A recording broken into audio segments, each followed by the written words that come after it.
अस्सलामुअलैकुम व्यूअर्स, उम्मीद करती हूँ कि आप बिल्कुल खैरियत से होंगे। मेरी दुआ है कि आप जहाँ भी हों अल्लाह पाक आपको अपने हिफ्ज़ व अमान में रखे। इस वीडियो में हम यूरोपियन कंट्री हंगरी के विजिट वीज़ा पर बात करेंगे। हंगरी सेंट्रल यूरोप में वाक़ एक खुशहाल शेंजन मुल्क है। अगर आपके पास हंगरी का विजिट वीज़ा है तो आप 27 शेंजन ममालिक में ट्रैवल और स्टे कर सकते हैं। हंगरी चूँकि सेंट्रल यूरोप में वाक़ है, इसलिए हंगरी से आप किसी भी शेंजन कंट्री में आसानी से ट्रैवल कर सकते हैं। अगर हम टूरिस्ट वीज़ा पर बात करें तो इसके लिए सबसे पहले हम रिक्वायरमेंट्स पर बात करेंगे। तमाम शेंजन कंट्रीज की वीज़ा रिक्वायरमेंट्स एक जैसी होती हैं। इनके वीज़ा फॉर्म भी एक जैसे होते हैं, वीज़ा का प्रोसेस भी एक जैसा होता है। अगर किसी एक शेंजन कंट्री का वीज़ा आपके पास है तो आप तमाम 27 शेंजन कंट्रीज में ट्रैवल कर सकते हैं, स्टे कर सकते हैं। सबसे पहले हम शेंजन वीज़ा की पॉलिसी की बात करेंगे। तमाम शेंजन ममालिक जो वीज़ा इशू करते हैं, इस वीज़ा का टोटल पीरियड 6 माह यानी 180 दिन होते हैं। 6 माह के इस पीरियड में जो ट्रैवल और स्टे का पीरियड होता है वो 1 हफ्ते से लेकर 90 दिन यानी 3 माह तक का होता है। ये पीरियड वीज़ा में लिखा होता है। आप शेंजन जोन में यही पीरियड जो वीज़ा में डिफाइंड है आप स्टे कर सकते हैं। शेंजन विजिट वीज़ा ना तो एक्सटेंड होता है ना ही किसी दूसरे वीज़ा में कन्वर्ट हो सकता है, इसलिए जितना आपका वीज़ा है इतना ही स्टे करके आपने शेंजन जोन से निकलना है, वरना ये और स्टे हो जाएगा, इलीगल हो जाएगा। व्यूअर्स, एजेंट्स आपको मिसगाइड करते हैं कि आपके पास बड़ी अमाउंट की बैंक स्टेटमेंट हो तो आपको वीज़ा मिल जाएगा। वो आपकी वीज़ा एप्लीकेशन सबमिट करते हैं, फाइल की तैयारी की बारी फीस आपसे लेते हैं। 90% वीज़े रिजेक्ट हो जाते हैं। एजेंट अपनी फीस पहले से खरी कर लेते हैं। आप एम्बेसी की फीस भरते हैं, बायोमेट्रिक फीस भरते हैं, डॉक्यूमेंट्स पर खर्चा करते हैं, भाग दौड़ करते हैं, टाइम ज़ाया करते हैं, नुकसान कर लेते हैं।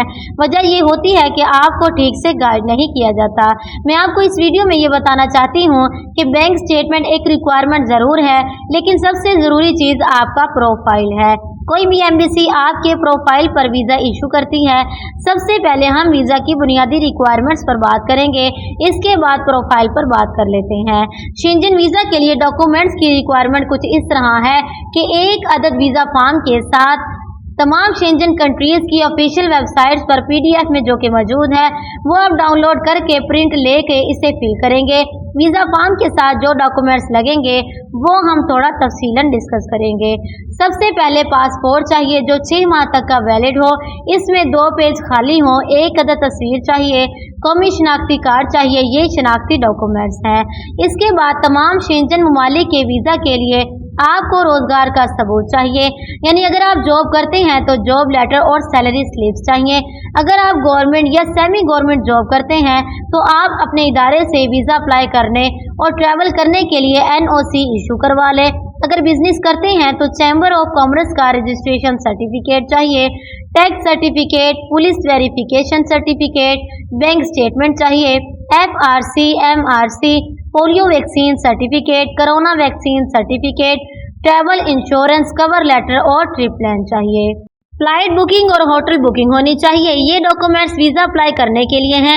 अब हम बात करेंगे प्रोफाइल पर। इस चीज़ पर बात करेंगे कि ये सारे डॉक्यूमेंट्स कहाँ से अरेंज करने होते हैं। प्रोफाइल ये है कि आपके पास अच्छी जॉब हो, कम से कम 2 लाख रुपए माहाना सैलरी हो, आपके पास कम से कम 30 लाख रुपए की बचत हो तो आप वीज़ा अप्लाई कर सकते हैं। इस पर वीज़ा का चांस 30% है। अगर आप शादीशुदा हैं तो वीज़ा का चांस 40% होता है। अगर आपके बच्चे भी हैं तो वीज़ा का चांस 50% होता है। अगर आपके पास अपना घर है तो वीज़ा का चांस 60% होता है। अगर आपकी कोई अच्छी वैल्यू वाली प्रॉपर्टी भी है तो वीज़ा का चांस 70% होगा। अगर आप ग्रेड 17 से ऊपर की जॉब कर रहे हैं तो वीज़ा का चांस 80% होगा। अगर आपकी उम्र 50 साल से ज़्यादा है तो विजिट वीज़ा का चांस 90% होगा। और अगर आपके पास ये सब चीज़ें हैं और आप अपनी फैमिली के साथ टूर पर जा रहे हैं तो वीज़ा का चांस 100% होगा। एम्बेसी को कैसे पता चलेगा कि ये सब कुछ आपके पास है? आपने डॉक्यूमेंट्स अपनी वीज़ा एप्लीकेशन के साथ लगा देने हैं। वो डॉक्यूमेंट्स कैसे अरेंज करने हैं ये मैं आपको बता देती हूँ। Job letter, pay slips, NOC आप जिस इदारे में जॉब कर रहे हैं उनसे लेना है। बिजनेस का सबूत, चैम्बर ऑफ कॉमर्स का रजिस्ट्रेशन सर्टिफिकेट है। अगर बड़ी कंपनी है तो SECP की रजिस्ट्रेशन चाहिए होगी। 2 साल का टैक्स सर्टिफिकेट चाहिए जो FBR की वेबसाइट से डाउनलोड किया जा सकता है। गैर शादीशुदा अफराद का FRC इनके वालिदैन और बहन भाइयों के साथ बनेगा। शादीशुदा अफराद का FRC बीवी बच्चों के साथ बनेगा। इसमें फैमिली मेंबर्स की डिटेल्स लिखी होंगी, तस्वीरें लगी होंगी। Family registration certificate NADRA issue करता है। शादीशुदा अफराद को मैरिज रजिस्ट्रेशन सर्टिफिकेट चाहिए। ये यूनियन कौंसिल से इशू होता है। ये निकाह नामे का ही इंग्लिश वर्जन होता है। Police verification certificate district police officer के दफ्तर से इशू होता है। पोलियो वैक्सीन सर्टिफिकेट तहसील या डिस्ट्रिक्ट हेडक्वार्टर हॉस्पिटल से इशू होता है। कोरोना वैक्सीन सर्टिफिकेट के बारे में ये जहन में रखें कि बूस्टर डोज लगाई हो तो वही सर्टिफिकेट एम्बेसीज एक्सेप्ट करती हैं। ट्रैवल इंश्योरेंस किसी ट्रैवल एजेंट से ले सकते हैं और इंश्योरेंस कंपनी की वेबसाइट से भी ले सकते हैं। फ्लाइट बुकिंग और होटल बुकिंग आप किसी ट्रैवल एजेंट से भी ले सकते हैं और ऑनलाइन वेबसाइट से भी ले सकते हैं। ट्रैवल इंश्योरेंस और होटल बुकिंग जेन्युइन नहीं होती। ये वक्ती होती है जब आपका वीजा मिल जाए तो फिर जेन्युइन बुकिंग करवानी होगी। व्यूअर्स, आपका बर्थ सर्टिफिकेट एम्बेसी मांग सकती है, ये भी आपके पास होना चाहिए। ये जो डॉक्यूमेंट्स आपको बताए हैं इनमें FRC, MRC, बर्थ सर्टिफिकेट और police verification certificate foreign office से अटेस्टेड होना चाहिए। इसके बाद हम कवर लेटर पर बात करेंगे। कवर लेटर बहुत इंपॉर्टेंट डॉक्यूमेंट है। ये वीजा ऑफिसर को आपके बारे में सब कुछ बता देता है और इसी पर वीजा का फैसला होता है। इसी डॉक्यूमेंट के लिए एजेंट आपसे लाखों रुपए चार्ज करते हैं। ये आप खुद बनाएं। हमारे चैनल पर इसके लिए गाइडलाइंस की वीडियोस मौजूद हैं, वो एक मर्तबा जरूर देख लें। ट्रिप प्लान में आपने ये लिखना है कि आप कब ट्रैवल करेंगे, कौन कौन सी जगह विजिट करेंगे, कहाँ कहाँ स्टे करेंगे। आपने ये माइंड में रखना है कि आपका ट्रिप प्लान, फ्लाइट बुकिंग और होटल बुकिंग आपस में मैच करने चाहिए। व्यूअर्स, कुछ काम जो नहीं करने वो ये है कि कोई भी डॉक्यूमेंट फेक सबमिट नहीं करना। वीज़ा एप्लीकेशन फॉर्म में तमाम मालूमात दुरुस्त और अपडेटेड देनी है। बैंक स्टेटमेंट 6 माह की लगानी है। इन 6 माह के दौरान आपके अकाउंट में कोई भी बड़ी ट्रांजैक्शन नहीं होनी चाहिए। अगर आप कोई भी ऐसी गलती करेंगे तो आपको वीज़ा नहीं मिलेगा। इसके बाद आप अपने वीज़ा फॉर्म के साथ तमाम डॉक्यूमेंट्स वीज़ा फॉर्म में पूछे गए क्वेश्चंस की तरतीब से अटैच करें।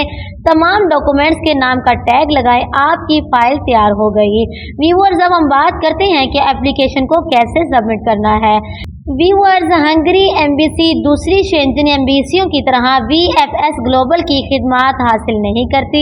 आपने हंगरी एम्बेसी की वेबसाइट पर जाकर अपॉइंटमेंट बुक करनी है और शेड्यूल के मुताबिक एम्बेसी चले जाना है। हंगरी एम्बेसी आपका मुख्तसर इंटरव्यू करती है। इसके बाद वीज़ा देने या ना देने का फैसला करती है। दोनों सूरतों में आपके मोबाइल और ईमेल पर मैसेज आता है। इसके बाद आप एम्बेसी जाकर अपना पासपोर्ट वसूल कर सकते हैं। व्यूअर्स, उम्मीद करती हूँ कि आपको हमारी ये वीडियो इन्फॉर्मेटिव लगी होगी। आपसे एक ही रिक्वेस्ट है कि हमारे चैनल को सब्सक्राइब कर लें, वीडियो को दूसरों के साथ शेयर ज़रूर करें। इंशाल्लाह मिलते हैं अगली वीडियो में, तब तक के लिए अल्लाह हाफिज़।